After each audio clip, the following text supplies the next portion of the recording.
ഇന്ന് നമ്മോടൊപ്പം ഉള്ളത് കേരളത്തിലെ പ്രമുഖ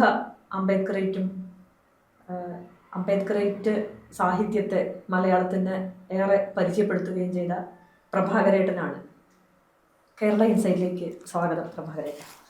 എങ്ങനെയാണ് പ്രഭാകരേട്ടൻ ഒരു സവർണ ഹിന്ദു കുടുംബത്തിൽ ജനിച്ച് ഒരു അംബേദ്കറേറ്റ് മുസ്ലിം എന്ന് സ്വയം അതിന് പ്രഭാകരേട്ടൻ്റെ ആത്മകഥയുടെ പേര് തന്നെ അംബേദ്കറേറ്റ് മുസ്ലിമാണ്.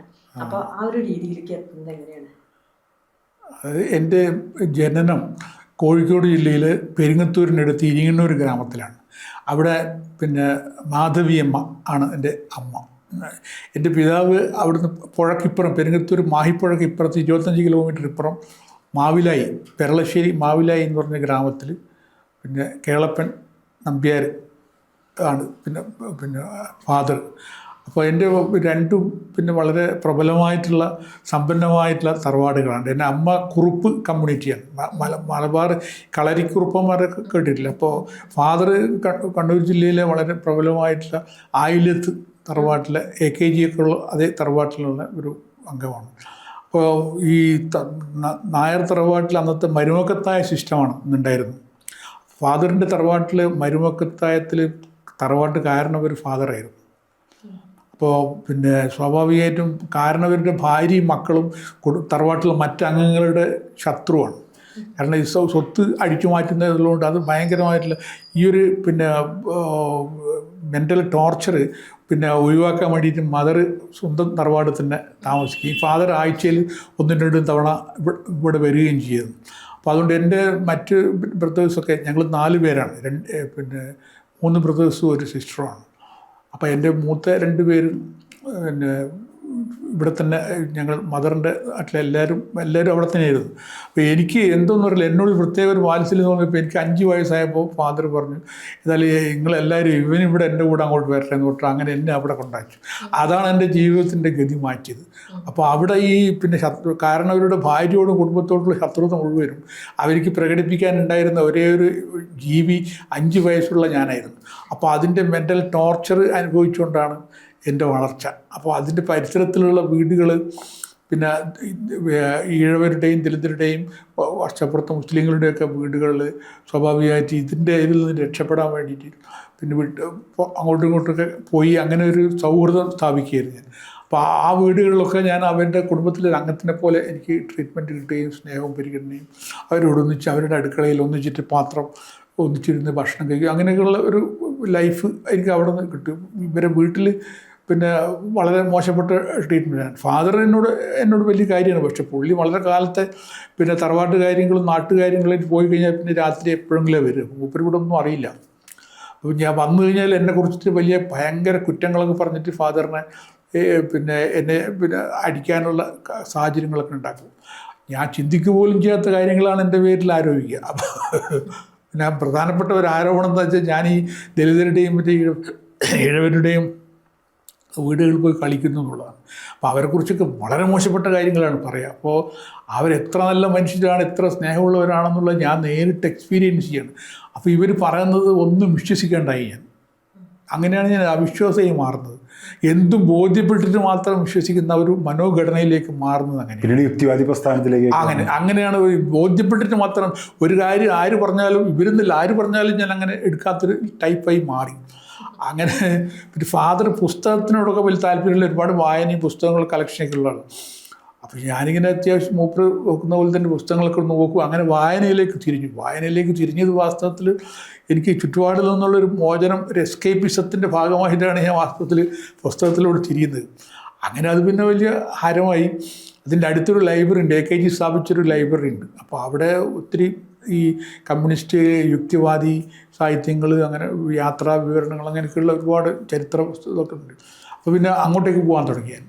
അങ്ങനെ SSLC 9th സ്റ്റാൻഡേർഡ് ആകുമ്പോൾ തന്നെ ആ ലൈബ്രറി ഞാൻ കംപ്ലീറ്റ് കവർ ചെയ്തിരുന്നു. അപ്പോൾ എൻ്റെ കൂട്ടുകാരൊക്കെ വെച്ചാൽ കംപ്ലീറ്റ് ഈ ദലിതരും ഈഴവരും മുസ്ലിങ്ങളും അല്ലാതെ മറ്റേ ഞാൻ ജനിച്ച സമുദായത്തിൽപ്പെട്ട ഒരാൾ പോലും ഉണ്ടായിരുന്നില്ല. കാരണം അവരുമായിട്ട് അടുക്കുമ്പോൾ തന്നെ എനിക്ക് ഇവരുടെ ഈ കൾച്ചർ അഡ്ജസ്റ്റ് ചെയ്യാൻ സാധിക്കാത്തതുകൊണ്ട് ഞാൻ അവരോട് അത് പോകും. അതിൽ തന്നെ എനിക്ക് ഏറ്റവും അധികം പിന്നെ എൻ്റെ ഹൃദയസ്പർശിയായിട്ട് എനിക്ക് ഒരു ബന്ധം തോന്നിയിട്ടുള്ള മുസ്ലിം കുടുംബങ്ങളിൽ നിന്നാണ്. അതിൽപ്പെട്ടിട്ടുള്ള കൂട്ടുകാരെന്ന് വെച്ചാൽ പിന്നെ വളരെ എന്ത് പ്രശ്നത്തിലും അതിനെ ഉറച്ചു നിൽക്കുന്ന ഒരു ടൈപ്പ്. മറ്റുള്ള കക്ഷികളൊക്കെ ഇങ്ങനെ പിന്നെ ഷിവർ ചെയ്താലും ഇവർ അങ്ങനെയല്ല, ഭയങ്കര അന്നൊക്കെ ഈ മുസ്ലിങ്ങളെ സംബന്ധിച്ചിട്ട് പിന്നെ ഭയങ്കര ഇതായിരുന്നു, മതിപ്പാണ്. അതെന്ന് വെച്ചാൽ ഒരു മുസ്ലിം ഒരു വാക്ക് പറഞ്ഞാൽ അതിനകത്ത് പിന്നെ വേറൊരു കപ്പിൽ ഒരു രേഖയും ആവശ്യമില്ല. അങ്ങനെ ഒരു ഇതുണ്ട്. പിന്നെ അന്ന് മദ്യപിക്കുകയോ പുകവലിക്കുകയോ അങ്ങനെയൊന്നും ചെയ്യില്ല. പക്ഷേ അവർ പിന്നെ മതപരമായിട്ടും പൊതുവിദ്യാഭ്യാസത്തിൽ പിന്നിലായിരുന്നെങ്കിലും ഇസ്ലാമിക മൂല്യങ്ങൾ വളരെ സ്ട്രോങ് ആയിരുന്നു എന്നാണ് ഇപ്പോൾ തിരിഞ്ഞു നോക്കുമ്പോൾ എനിക്കത് ഞാൻ മനസ്സിലാക്കുന്നത്. ഇന്നിപ്പോൾ അതൊക്കെ കൂടുതലുണ്ടെങ്കിലും ഒരു ഇസ്ലാമിക മൂല്യങ്ങളിൽ നിന്ന് സമുദായം കുറേ മാറിപ്പോയാൽ തോന്നുന്നുണ്ട് എനിക്ക്. അപ്പോൾ അങ്ങനെ ഒരു പിന്നീട് ഞാൻ യുക്തിവാദി സാഹിത്യങ്ങൾ വായിക്കാൻ തുടങ്ങിയപ്പോൾ യുക്തിവാദി മോമെൻറ്റുമായിട്ട് എന്താ പറയുക, പവനൻ അന്ന് ഒരു പട്ടരുണ്ട്, പിന്നെ കൊയിലാണ്ടിക്കാരൻ ഒരു പട്ടർ, പ്രേമാനന്ദ് എന്ന് പറഞ്ഞിട്ട്, അയാൾ അത്ഭുതങ്ങൾ ഇങ്ങനെ അനാവരണം ചെയ്ത് പോക്കാണ്. ഈ സാമൂഹ്യ ജീവിതത്തെക്കുറിച്ച് മിണ്ടില്ല, അത്ഭുതങ്ങൾ അനാവരണം ചെയ്തു പോകുന്നത് വളരെ രസകരമായിട്ടൊരു കാര്യമാണല്ലോ. അപ്പോൾ ഈ പവനന് ഇവരുടെ പരിപാടികൾക്കുണ്ടെങ്കിൽ ഞാൻ അവിടെ പിന്നെ ഒരുവിധം അടുത്തൊക്കെ ഉണ്ടെങ്കിൽ പോയി കേൾക്കും. അതിന് SSLC ആകുമ്പോഴേക്കും തന്നെ ഞാൻ വളരെ സജീവ യുക്തിവാദി പ്രസ്ഥാനവുമായിട്ട് ബന്ധപ്പെട്ടിട്ട് പ്രവർത്തനം ആരംഭിച്ചു. അപ്പോൾ 65-ലാണ് ഞാൻ പിന്നെ എൻ്റെ ഇത് കഴിയുന്നത്, SSLC കഴിയുന്നത്. അപ്പോൾ അന്ന് എനിക്ക് പഞ്ചായത്തിൽ ഏറ്റവും കൂടുതൽ മാർക്ക് വാങ്ങിയിട്ടുള്ള വിദ്യാർത്ഥികളുള്ള നിലക്ക് ചില അംഗീകാരമൊക്കെ കിട്ടിയിരുന്നു. അപ്പോൾ എൻ്റെ കുടുംബത്തിലെ ആളുകൾക്ക് എൻ്റെ വിജയം വളരെ അസ്വസ്ഥകരമായിട്ടുള്ളൊരു കാര്യമാണ്. അപ്പോൾ എന്നെ പറ്റി എപ്പോഴും പറയുന്ന വെച്ചിട്ട് ഈ ഫാദറിൻ്റെ കുടുംബക്കാരെന്ന് വെച്ചാൽ ഇന്ത്യയിലെ വിവിധ സംസ്ഥാനങ്ങളിൽ കീ പോസ്റ്റുകളിലുള്ളവരാണ്. IG വരുമ്പോൾ IASകാരും IPSകാരൊക്കെയുള്ള വലിയ കീ പോസ്റ്റുള്ള അതിൽ ഒരാൾ പിന്നെ പൂനെയിലെന്നും ഒരു മിലിറ്ററി എഞ്ചിനീയറിംഗ് സർവീസിൽ ഗാരേഷൻ എഞ്ചിനീയറായിട്ട് വർക്ക് ചെയ്യുന്നൊരു കക്ഷിയുണ്ട്. അയാൾക്ക് എന്തോ വന്നപ്പോൾ ഭയങ്കര താല്പര്യം, എൻ്റെ വിവരങ്ങളൊക്കെ അറിഞ്ഞപ്പോൾ പഠിത്തമൊക്കെ അറിഞ്ഞപ്പോൾ പിന്നെ റിസൾട്ട് വരുന്ന സമയത്തായിരുന്നു. അപ്പോൾ അച്ഛനോട് പറഞ്ഞു, ഞാൻ ഇവനെ അങ്ങോട്ട് കൂട്ടാം, ഇവനിവിടെ പിന്നെ വെറുതെ ഇരിക്കുകയല്ലേ, SSLC ഒക്കെ കഴിഞ്ഞല്ലേ, ഞാൻ അവിടെ അവന് എന്തെങ്കിലും ജോലിയായി കൊടുക്കാമെന്ന് പറഞ്ഞു. അങ്ങനെ എനിക്കാണെങ്കിൽ ഇവിടുന്ന് പുറത്ത് കിടക്കാനുള്ളൊരു അവസരം നൽകി ഞാൻ മുപ്പരെ കൂടെ പോയി പൂനെയിൽ മായോ റോഡിൽ ഫെർഗൂസൺ കോളേജ് എൻ്റെ പരിസരത്താണ് ഈ ഓഫീസ് ഉണ്ടായിരുന്നത്. അപ്പോൾ അവിടെ എനിക്ക് പിന്നെ ഈ ക്ലറിക്കൽ പോസ്റ്റ് വന്നു, സിവിലിയൻ സ്റ്റാഫായിട്ട്. മിലിറ്ററി എഞ്ചിനീയറിംഗ് സർവീസിൽ സിവിലിയൻ സ്റ്റാഫിനെ അവർക്ക്, ഇദ്ദേഹം സിവിലിയനാണ്, മിലിറ്ററി അല്ല സിവിലിയനാണ്. അപ്പോൾ അങ്ങേക്ക് പോസ്റ്റ് ചെയ്യുക, ആളുകളെ നിയമിക്കാൻ പറ്റും അങ്ങനെ. പക്ഷെ അത് പിന്നെ ഒരു കൊല്ലത്തേക്ക് അങ്ങനെ എക്സ്റ്റെൻഡ് ചെയ്ത് അങ്ങനെയാണ് പിന്നീട് സ്ഥിരമാക്കുക. അപ്പോൾ ആദ്യത്തെ ഒരു നിയമനം തന്നു. അപ്പം ഞാൻ എൻ്റെ ഈ പിന്നെ സീറ്റ് ഇരിക്കുന്നത് ജനലിൻ്റെ അടുത്ത് കസേര വെച്ചിട്ടാണ്. അപ്പോൾ രാവിലെയും വൈകുന്നേരവും ഈ മായോ റോഡ് പിന്നെ ഫെർഗൂസൺ കോളേജിലേക്ക് പോകുന്ന പിള്ളേർ, എൻ്റെ പ്രായത്തിലുള്ള ആൺകുട്ടികൾ പെൺകുട്ടികൾ ഇങ്ങനെ പോകുന്ന കാണുമ്പോൾ എനിക്ക് ഭയങ്കരമായിട്ടുള്ളൊരു നഷ്ടബോധം തുടങ്ങി. അപ്പോൾ കോളേജ് ലൈഫ് നമുക്ക് അങ്ങനെ കോളേജ് അവസാനം കുറേ കഴിഞ്ഞപ്പോൾ ഒരു 6 മാസം കഴിഞ്ഞപ്പം എയർഫോഴ്സിൽ സെലക്ഷൻ ഇത് വന്നു. അത് എൻ്റെ ഒരു കസിൻ ബ്രദർ അവിടെ പിന്നെ സ്ക്വാഡ്രൺ ലീഡറായിട്ട് അവിടെ പിന്നെ കസിനുണ്ട് അവിടെ, അച്ഛൻ്റെ പിന്നെ മരുമകളുടെ ഭർത്താവ്. അപ്പോൾ പുള്ളി ഒരു ദിവസം വന്നപ്പോൾ ഇങ്ങനൊരു സെലക്ഷൻ ഉണ്ടെന്ന് പറഞ്ഞിട്ട് അങ്ങനെ അവിടെ പോയി. അത് സെലക്ഷനൊക്കെ കഴിഞ്ഞു. പിന്നെ എനിക്ക് റഡാർ മെക്കായിട്ട് ട്രെയിനിൽ സെലക്ഷൻ കിട്ടി. പക്ഷെ പറഞ്ഞു ഒരു 6 മാസം 4-5 മാസം കഴിയും ട്രെയിനിന് വിളിക്കാൻ, എനിക്ക് വേണമെങ്കിൽ തൽക്കാലം നാട്ടിലേക്ക് പോയി കുറച്ച് ദിവസം നിന്നിട്ട് വന്നോന്നൊക്കെ പറഞ്ഞു. അങ്ങനെ ആയപ്പോൾ ഞാൻ നാട്ടിലേക്ക് വന്നു. നാട്ടിലേക്ക് വന്നപ്പോൾ എൻ്റെ കൂടെ പണ്ട് SSLC ഉണ്ടായിരുന്ന കക്ഷികളൊക്കെ കോളേജിലേക്ക് പോയി അടിച്ച് പൊളിച്ച് വരികയാണ്. അപ്പം എനിക്ക് പിന്നെ നഷ്ടബോധപ്പോൾ ഞാൻ ഫാദറിനോട് പറഞ്ഞു, എനിക്കിങ്ങനെ പിന്നെ എന്തായാലും വെറുതെ ഞാൻ കോളേജിൽ ചേർക്കാന്ന് പറഞ്ഞു.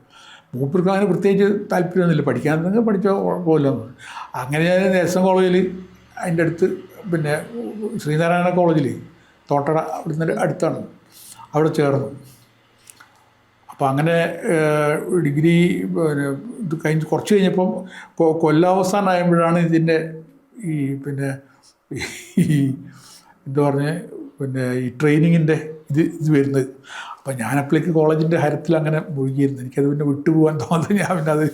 ഞാൻ പിന്നീട് പഠിത്തമൊക്കെ കഴിഞ്ഞിട്ട് പിന്നീട് നോക്കാമെന്ന് പറഞ്ഞാൽ പിന്നെ അച്ഛന് പിന്നെ അങ്ങനെ നിർബന്ധമൊന്നുമില്ല, എങ്ങനെയെങ്കിലും ജോലി ഉണ്ടായിക്കണം എന്നുള്ള അങ്ങനത്തെ അവസ്ഥയൊന്നും ഇല്ലാത്തതുകൊണ്ട് അങ്ങനെ. അപ്പോൾ എനിക്ക് അതിന് മുമ്പേ എന്ന് വെച്ചാൽ അവിടെ എനിക്ക് പൂനെയിൽ താമസത്തിന് പുള്ളി ഏർപ്പാട് ചെയ്തത് അവിടുന്ന് ഒരു 2 കിലോമീറ്റർ വിട്ടിട്ടൊരു വില്ലേജിലാണ്. അപ്പോൾ ഇവർ മിലിറ്ററിൻ്റെ റൂൾസുകളുകൊണ്ട് ഭാര്യയും മക്കളും പിന്നെ മാതാവോ പിതാവോ ഇതല്ലാത്ത മറ്റാരെയും അവിടെ താമസിപ്പിക്കാൻ പറ്റില്ല. അങ്ങനെ ഒരു ഇതുണ്ട്, ഒരു മിലിറ്ററി ഇതാണല്ലോ. അപ്പോൾ അതുകൊണ്ട് എനിക്ക് വില്ലേജിൽ ഒരു താമസം ഏർപ്പാടുണ്ട്. ആ വില്ലേജ് എന്ന് വെച്ചാൽ വളരെ സാധാരണക്കാർ ഉള്ള പിന്നെ ദലിതരൊക്കെ ഉണ്ട് അവിടെ, നിരവധി ദലിത് കുടുംബങ്ങളൊക്കെ ഉണ്ട്. അപ്പോൾ അതിൽ അത്യാവശ്യം സൗകര്യമുള്ളൊരു ക്വാർട്ടേഴ്സ് പോലത്തെ ഒന്നിലാണ് എനിക്ക് കാണുന്നത്. അപ്പോൾ അവിടെ നിന്നാണ് ഞാൻ ദലിത് യുവാക്കളുമായിട്ട് പരിചയപ്പെടുന്നത്. അപ്പോൾ അതിൽ പിന്നെ ഒരു കോളേജിൽ പഠിക്കുന്നൊരു പയ്യനുണ്ട്, രഘുറാം അവനോട് പേർക്ക് ഓർമ്മയില്ല. അപ്പോൾ പുള്ളിയായിട്ട് സുഹൃത്ത് മൂപ്പര് അടുത്തുനിന്നാണ് ഞാൻ അംബേദ്കറിൻ്റെ പിന്നെ പുസ്തകങ്ങൾ കാണുന്നത്. അതായത് 65-66 ആ കാലഘട്ടത്തിൽ. ആ പുള്ളിയുടെ അടുത്ത് മറാഠിയിലുള്ള ഒരുപാട് സാധനമുണ്ട്. പുള്ളിക്ക് ഇംഗ്ലീഷ് നന്നായിട്ട് സംസാരിക്കാൻ കഴിയുന്നൊരു ഒരു കക്ഷിയാണ്. അപ്പോൾ പുള്ളീൻ്റെ അടുത്ത് ഉണ്ടായിരുന്നത് what Congress and Gandhi have done to untouchables എന്നുള്ള അംബേദ്കറിൻ്റെ താക്കറെ ആൻഡ് കോ പബ്ലിഷ് ചെയ്തിട്ടുള്ള ബുക്കാണ്. പിന്നെ ഗാന്ധി ആൻഡ് ഗാന്ധിസ് എന്ന് പറഞ്ഞിട്ട് പിന്നെ വേറെ പഞ്ചാബ് എന്നുള്ളൊരു കക്ഷിൻ്റെ അയാളെ പേര് പറഞ്ഞു, അയാൾ എഡിറ്റ് ചെയ്തിട്ടുള്ള പിന്നെ ഒരു പുസ്തകമാണ്.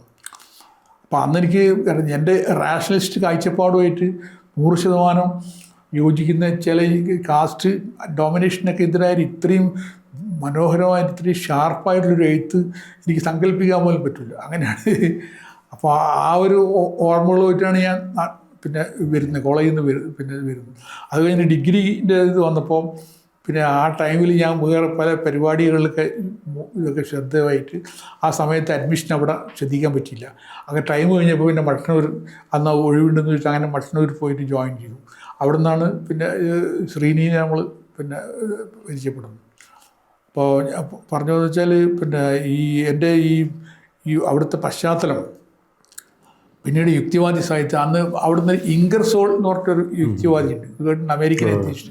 അങ്ങയുടെ ഒരു കൊച്ചു പുസ്തകം പിന്നെ ഇതിൻ്റെ ട്രൂത്ത് എന്ന് പറഞ്ഞിട്ട് അത് ഞാനന്ന് പിന്നെ കോളേജിൽ പഠിക്കുന്ന സമയത്ത് ഭയങ്കരമായിട്ട് പുകവലിക്കായിരുന്നു. പുകവലി നിർത്താൻ എനിക്ക് കാരണം ആ പുസ്തകം വായിച്ചപ്പോഴാണ്. അതൊരു ഇതിനകത്ത് പറയുന്നത് വെച്ചാൽ സ്മോക്കിങ് ഒരു സാമൂഹ്യ വിരുദ്ധ പ്രവർത്തനമാണ്. നിങ്ങൾ മാത്രമല്ല, നിങ്ങൾ തൊട്ടടുത്തിരിക്കുന്ന ആളുകൾ കൂടി അത് ആരോഗ്യം തകർക്കുന്ന ഒരു ആൻറ്റി സോഷ്യൽ ആക്ടിവിറ്റിയാണ്.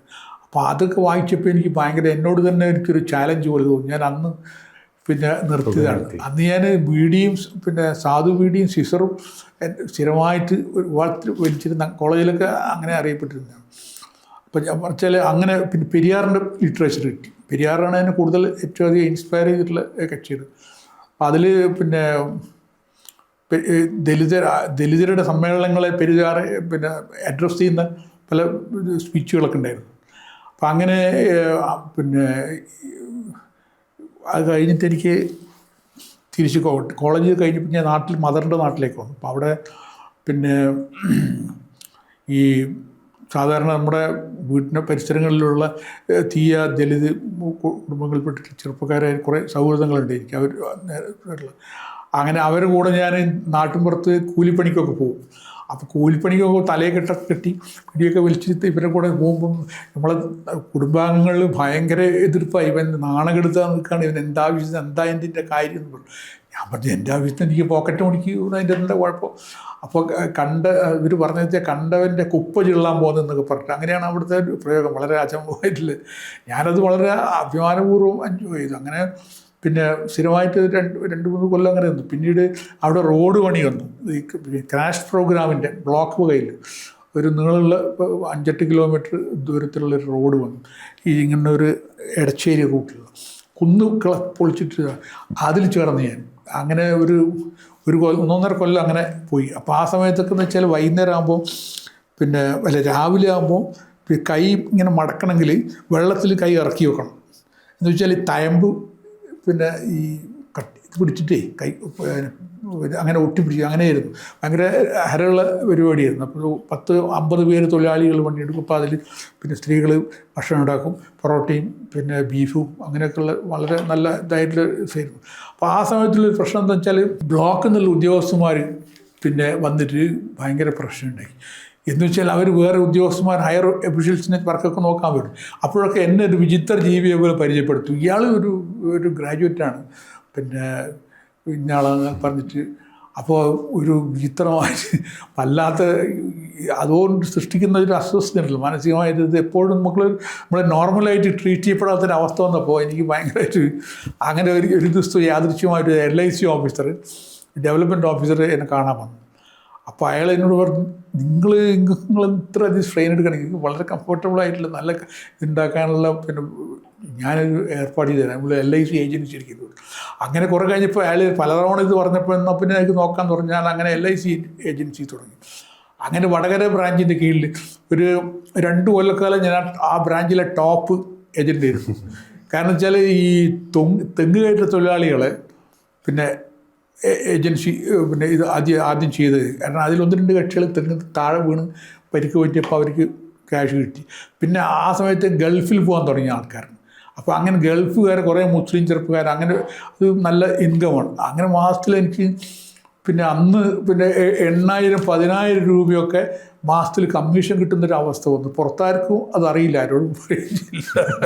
അത് വളരെ റോയലായിട്ട്. അപ്പോൾ ആ സമയത്ത് എൻ്റെ വേറൊരു ആക്ടിവിറ്റി എന്താണെന്ന് വെച്ചാൽ, നാട്ടിൽ പിന്നെ OBC ദലിത് മുസ്ലിം ചെറുപ്പക്കാർ ഒരുപാട് ആളുകൾ SSLC കഴിഞ്ഞവരും ഡിഗ്രി കഴിഞ്ഞവരൊക്കെ ഉണ്ട്. അപ്പോൾ അന്ന് ഞാൻ ഈ ലൈബ്രറി, അവിടെ പഞ്ചായത്ത് ഓഫീസിൽ പിന്നെ ഒരു ലൈബ്രറി ഉണ്ട്, അവിടെ ഈ ഗസറ്റ് വരും, സർക്കാർ ഗസറ്റ്. അപ്പോൾ ഗസറ്റ് നോക്കിയിട്ട് PSC വിജ്ഞാപനങ്ങളൊക്കെ കാണണം. അപ്പോൾ അത് ഞാൻ SSLCക്കാർക്കും SSLC ഫെയിലായവർക്കും പറ്റുന്ന ഇതൊക്കെ കുറിച്ചെടുത്തിട്ട് അന്ന് പിന്നെ ബ്ലോക്ക് ഓഫീസിൽ 50 പൈസ കൊടുത്താൽ PSC ഫോറം കിട്ടും, ആർക്കും വാങ്ങിക്കാം. അങ്ങനെ ഒരു 10, 50, 100 ഫോറൊക്കെ ഞാൻ വാങ്ങിച്ചു വെക്കും. എന്നിട്ട് ഇങ്ങനെ അറിയുന്ന പേര് ഇതൊക്കെ പൂരിപ്പിച്ചിട്ട് അയച്ചു കൊടുക്കും. അങ്ങനെ ഒത്തിരി പേര് സർവീസിൽ പിന്നെ അന്ന് കയറിയിട്ടുണ്ട്. പലരെയും ഞാൻ പിന്നീട് പല സ്ഥലത്ത് പോയപ്പോൾ ഓഫീസിൽ വെച്ചിട്ട് അങ്ങനെ ഒരു കക്ഷീനെ തിരുവനന്തപുരം സെക്രട്ടറിയിൽ വെച്ചിട്ട് ഞാനൊരു വേറെ സംഗതി പോയപ്പോൾ എൻ്റെ അടുത്ത് തിരഞ്ഞു വന്നിരുന്നു. അല്ല പ്രവർത്തികൾ, ഞാൻ പറഞ്ഞു എനിക്ക് പെട്ടെന്ന് മനസ്സിലായില്ല, കുറേ കൊല്ലങ്ങൾക്ക് മുമ്പുള്ള ആളല്ലേ. അങ്ങനെ അതൊരു ഹരായിരുന്നു. അപ്പോൾ ഈ പിന്നെ എന്നതിന് ശേഷം എനിക്ക് PSC ഞാൻ തന്നെ വളരെ സുഹൃത്തിൽ 4-5 പോസ്റ്റുകൾ അപ്ലൈ ചെയ്തു. എല്ലാത്തിനും എനിക്ക് പിന്നെ പോസ്റ്റിംഗ് ഓർഡർ കിട്ടി. 5 ഡിപ്പാർട്ട്മെൻറ്റ് പോസ്റ്റിംഗ് ഓർഡർ. ആദ്യം കിട്ടിയത് ട്രഷറിയിൽ നിന്നാണ്. അങ്ങനെ ഞാൻ കോഴിക്കോട് കൊടുവള്ളി ട്രഷറിയിൽ ജോയിൻ ചെയ്തു. അപ്പോൾ പിന്നീട് ബാക്കിയുള്ള പിന്നെ കോർപ്പറേഷൻ, പിന്നെ സെയിൽ ടാക്സ്, പിന്നെ ഫോറസ്റ്റ്, പിന്നെ മറ്റേ എന്താണ് പറയുക രജിസ്ട്രേഷൻ, ഇതിൽ നിന്നൊക്കെ വന്നു. അപ്പോൾ എന്തായാലും ശമ്പളം വാങ്ങിക്കാൻ ട്രഷറിയിലാണ് പോകുന്നതുകൊണ്ട് പിന്നെ അവിടെ തന്നെ അങ്ങനെ കൂടി. അപ്പോൾ അവിടുന്ന് പിന്നെ 81-ൽ ഞാൻ കൊടുവള്ളി വർക്ക് ചെയ്യുന്ന സമയത്താണ് കോഴിക്കോടേക്ക് ഞാൻ താമസം പിന്നെ മാറുന്നത്. കോഴിക്കോടിൻ്റെ ഒത്തിരി സുഹൃത്തുക്കളുള്ള. അപ്പം പിന്നെ ഗോപിനാഥ് മേപ്പയിൽ നേരത്തെ യുക്തിവാദി രംഗത്ത് ആദ്യം ഞാൻ സ്കൂൾ പഠിക്കുന്ന കാലത്തെ പുള്ളി യുക്തിരേഖയിലൊക്കെ എഴുതുമായിരുന്നു. വളരെ മുമ്പേ എഴുത്തും കാര്യങ്ങളൊക്കെ. അപ്പം അങ്ങനെ എനിക്ക് നേരിട്ട് പരിചയമുണ്ട്. കോഴിക്കോട് വെച്ചിട്ട് ഞങ്ങൾ നേരിട്ട് പിന്നെ അപ്പോൾ കോഴിക്കോട് വന്നപ്പോൾ പുള്ളീനെ പിന്നെ നേരിട്ട് ബന്ധപ്പെടാനും അങ്ങനെ ഞങ്ങൾ നിരന്തരം കാണുന്നൊരവസ്ഥ വന്നു. പുള്ളിയുടെ ബാക്ക്ഗ്രൗണ്ട് എന്ന് വെച്ചാൽ പുള്ളി തീയ കമ്മ്യൂണിറ്റി പിന്നെ വടകര പിന്നെ ഒരു ഇടത്തരം കുടുംബമാണ്. പുള്ളിക്ക് 19 വയസ്സിൽ തന്നെ സർക്കാർ ജോലി കിട്ടി. അപ്പോൾ വലിയ ബാധ്യതകളൊന്നുമില്ല. പിന്നെ ഫാദറൊക്കെ മരിച്ചുണ്ട്. പിന്നെ ഒരു ബ്രദറിൻ്റെ അയാൾ ഫാമിലി ഇവർ ജീവിക്കുകയാണ്. അപ്പോൾ മൂപ്പര് വായനയ്ക്ക് ഭയങ്കര ഇതാണ്. മൂപ്പരുടെ വരുമാനം നല്ലൊരു ശതമാനം പുസ്തകങ്ങൾക്കും മാഗസിൻസിനും വേണ്ടിയിട്ട് ചിലവഴിക്കും. അപ്പം ഭയങ്കരമായിട്ടുള്ള ജേർണലുകളുടെ ഒരു കളക്ഷൻ്റെ പുള്ളിക്ക് പുസ്തകങ്ങൾ. അപ്പോൾ ഞാൻ പുള്ളിയുടെ വീട്ടിൽ പോകാൻ തുടങ്ങിയപ്പോൾ അങ്ങനെ മൂപ്പരെ വീട്ടിൽ വെച്ചിട്ടാണ് ദലിത് വോയിസ് ആദ്യമായിട്ട് കാണുന്നത്. പ്രീ ലോഞ്ച് ഇഷ്യൂ, അതായത് ലോഞ്ച് ചെയ്യുന്നതിന് മുമ്പുള്ള ഒരു ഇഷ്യൂ ആണ്.